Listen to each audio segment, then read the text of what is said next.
make a deal to provide relief to the American people.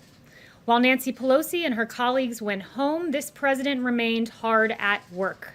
President Trump took executive action, including stopping evictions, providing unemployment insurance, pausing student loan payments, cutting the payroll tax, which put money in the pockets of all Americans. Democrats apparently were unable to stick around to make a deal. Now, suddenly, Democrats will be rushing back to Washington. But why? The answer? The United States Postal Service. It's a stunning turn of events. Democrats went home after accomplishing nothing. No deal on stimulus checks, no deal on small business relief, no deal on eviction protections. The concerns of everyday Americans were not the concerns of Democrats on Capitol Hill. So where is Nancy Pelosi? She and her Democrat colleagues will be back in Washington soon to pursue their latest manufactured crisis, the Postal Service. Democrats denied a $10 billion offer for the U.S. Postal Service by this president before they went on recess. But now they're back to pursue the latest Democrat-manufactured crisis. It's sad, but it's clear where Democrats' priorities stand. And with that, I'll take questions. John.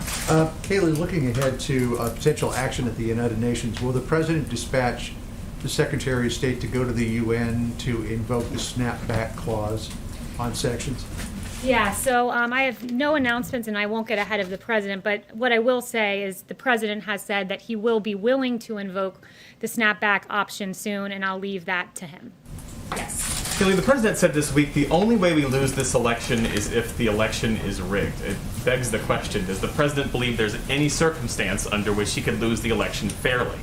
The president believes he's done a great job for the American people, and he believes that will show in November. He believes that voter fraud is real, in line with what we see all across the country, particularly with mail-in ballots, which are prone to fraud.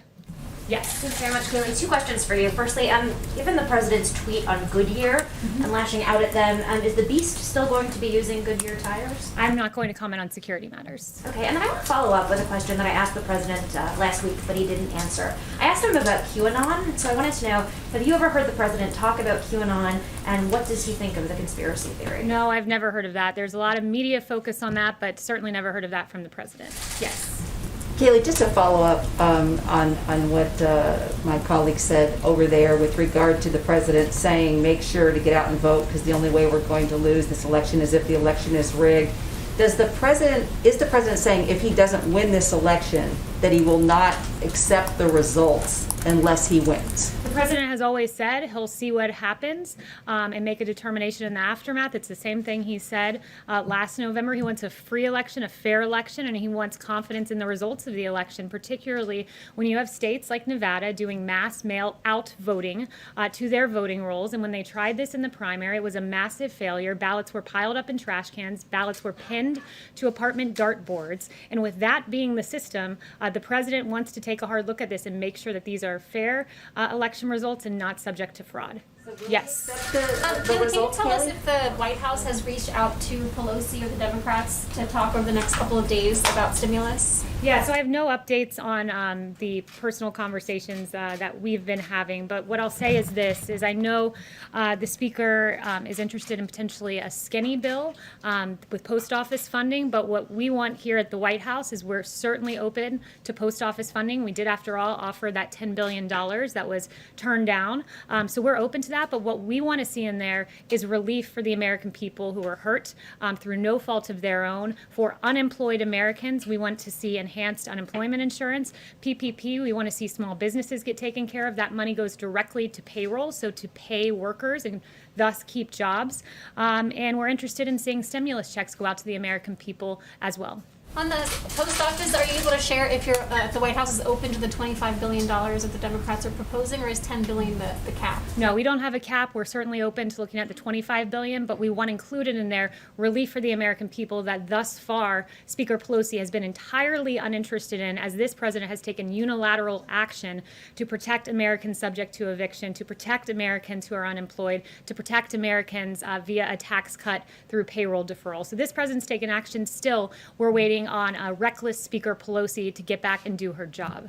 Yes. Just to follow up on that, and then I have another question. Are there other things that the president could do in the realm of the executive action To address this problem with the Postal Service to ensure that they've got sufficient funding? Is there anything that he could do to sort of fill the gap? So the post office does have sufficient funding through 2021, and they do currently have cash on hand. They've been given that $10 billion line of credit through the CARES Act, so that's important to note. And look, we're looking at the post office funding to do with Speaker Pelosi, but that must also include money for our hardworking Americans as well. And the president, just to underscore this, mentioned yesterday that he wants to protect postal workers. These are great, hardworking Americans, and he wants to make the post office solvent and to protect those post office jobs. And he mentioned Amazon needing to raise the price of packages for Amazon as a way to help the solvency with the post office. Just follow up. So, with the recent agreement between Israel and the United Arab Emirates, there is great interest on the part of the Emiratis to purchase F-35s. What is the president's position on selling those high-end aircraft to the Emiratis at this point, and would that require congressional changes to remove the qualitative military edge that is guaranteed to Israel at this moment? So we don't confirm or comment on proposed defense sales or transfers until they're formally notified to Congress. To circle back on your first point, too, about post office funding, I did want to highlight a piece that was written by Ruth Goldway, who's a retired chairwoman and commissioner of the U.S. Postal Regulatory Commission. I believe it was in the New York Times. And she said, quote, that the post office has access to about $25 billion in cash. Its own forecasts predict that it will have enough money to operate into 2021. So this notion that there's this emergency for which Nancy Pelosi needs to rush back to Capitol Hill to solve is a farce. It is false. The real thing that's happening here is Nancy Pelosi is feeling pressure from her members, from her constituents, because she's not delivered relief for the American people, and President Trump has. Yes, Paula. Thank you, Kayleigh. Today, the president encouraged Americans not to buy Goodyear tires, suggesting that they had a ban on MAGA hats, but it appears that their policy is just a ban on political speech. It's pretty common for most companies. So why is the president retaliating against a private company for their dress code and potentially jeopardizing American jobs? So Goodyear needs to come out and clarify their policy. There was an image. It's a statement. They Have you seen failed that? to clarify. Yes, I did see their statements, which failed to clarify their policy. What happened is there was an image that was put out that showed that certain speech was acceptable, Black Lives Matter insignia, for instance, but what was not allowed was Blue Lives Matter. What was not allowed was MAGA hats.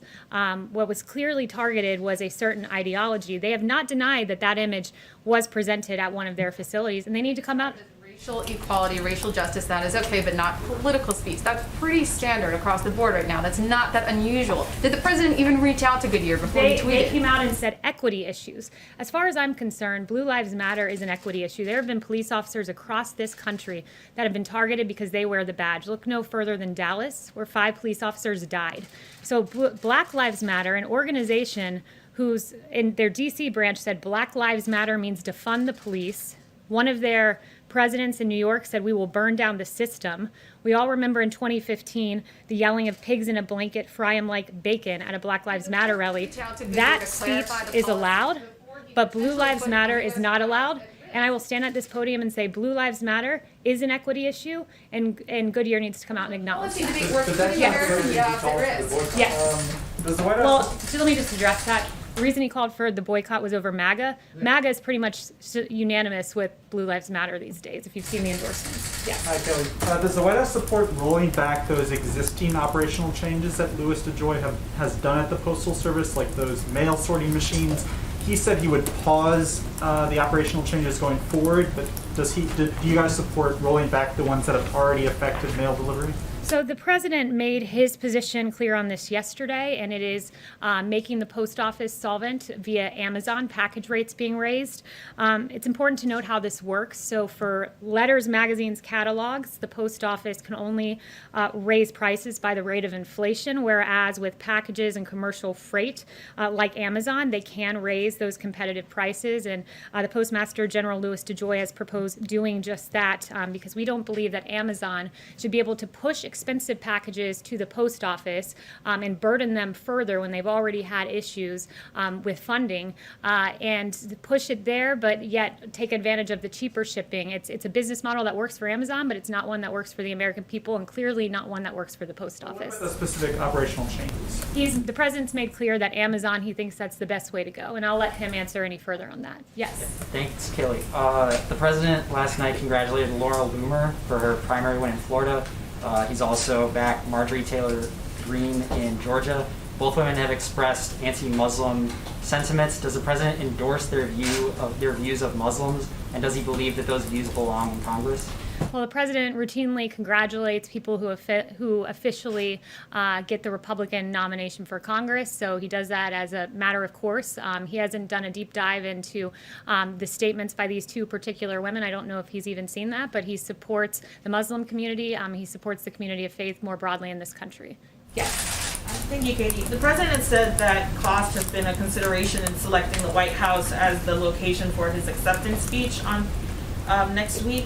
And I'm wondering if cost, in terms of keeping costs down for security purposes, is a consideration when he's selecting when to travel to his homes in Florida and New Jersey. Look, the president made clear that he wants to look at cost with regard to the convention. He always tries to, but the president is entitled at times to leave the White House, and he's done that just like every past president has. Yes. Thank you, Kayleigh. Can you confirm that the U.S.-China trade deal phase 1 talks with Ambassador Lighthizer are still on track? And if so, do you have a date for those? Yeah, so the trade representatives do speak, and the president has expressed his displeasure with China with regard to COVID and the pandemic. I don't have a date for any official talks, but it is safe to say, should they continue, it would be between the trade representatives. Yes. Yeah. Kayleigh, back to Goodyear for a second. Set the issue of the beast aside. When the president says don't buy Goodyear tires, get better tires for far less, is he imploring that to his supporters? Or is that the official policy of the U.S. federal government that the president is directing, saying, do not buy Goodyear tires going forward? The president was talking to his supporters when he tweeted that in particular. And look, this president will never apologize for standing with law enforcement. He won't. He thinks it's unacceptable. If you can wear a Black Lives Matter hat, guess what? You should be able to wear a Blue Lives Matter one too, particularly when our police officers are targeted like they were in Dallas, particularly when David Dorn lost his life amid these riots. He will always stand against our police officers and Blue Lives Matter for some reason not being an equity issue, as Goodyear appears to maintain. So for all the fleets out there that have Goodyear tires on them that inevitably need to be replaced, that is fine. Go ahead and purchase. I haven't spoken to him about that in particular. You can ask him later in the 5 p.m. hour.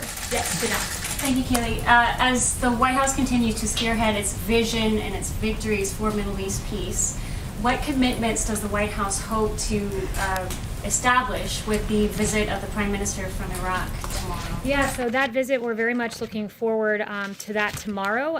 The president looks forward to welcoming Prime Minister Kadami to the White House. The U.S.-Iraq strategic partnership is based upon a common goal for a stable, secure, and prosperous Middle East, and Iraq is a key partner to the U.S. on a range of regional security issues, including the enduring defeat of ISIS. So all of those matters will be discussed tomorrow. Yes, John? The president has been very bullish on the potential of convalescent plasma. And it appeared as though the FDA was poised to issue an emergency use authorization for convalescent plasma. But a number of the president's top advisors in the medical field, including Drs. Collins and Fauci, said, let's put a hold on the EUA. It's too early. We don't yet know about the true efficacy of convalescent plasma. Does the president agree with putting off the emergency use authorization, or is he of a different mind of it? Yeah, so I haven't spoken to the president about that particular EUA. You can ask him that later this afternoon. But I did follow up with the FDA on a testing issue, and I wanted to look into the average time for our point of care test, because you all ask often about our point of care or more rapid test. And the average time for point of care test from submission to the FDA to decision for COVID-related rapid point of care test was 20 days. And by comparison, that for Ebola, flu, and strep point of care test was over 100 days. So this FDA, under this president, has managed to prove these rapid point of care tests that you all ask about at a rate 5 times faster than for Ebola, flu, and strep, which have taken more than 100 days on average. And just before I walked out here, Attorney General Barr announced some very good new news. Last week, of course, we learned that the suspected killer of Legend Taliaferro was charged, which was very encouraging to see. Operation Legend was, of course, named after Legend Taliaferro, the 4-year-old boy who was shot and killed in his bed. This has been going on for 6 weeks. There have been 1,000 federal agents from FBI, DEA, ATF, and U.S. Marshals working side by side with state and local authorities. Operation Legend is a very good example of cooperation in action, which is a sharp contrast to those who merely express empty sentiments or worse, hold blatant disregard for the unacceptable violence in our cities, of which many children have fallen victim to. The president cares. The president wants law and order restored. He wants peace in our streets. So this president took action. And today, the Attorney General can announce under the leadership of this president that federal agents have made over 1,000 arrests as part of Operation Legend. Many of these arrests are for violent state crimes, including 90 homicides. And as AG Barr notes, that means 90 killers would still be on the streets today without the law and order actions of President Trump. And as the mother of Legend Taliaferro said, she said, quote, "My one and only child who fought through open heart surgery at 4 months is gone due to senseless gun violence. Children are supposed to be our future, and our 4-year-old son did not even make it to kindergarten. I stand here today as a mother fighting against violence for my son, Legend Taliaferro. My family and I support Operation Legend, and we strongly want our communities and everyone else behind us." Today, Legend Taliaferro was once again honored by the actions of Operation Legend, and we can thank President Trump and the work of Attorney General Barr for that great news. Thank you all very much. The president will be back here in the 5 p.m. hour.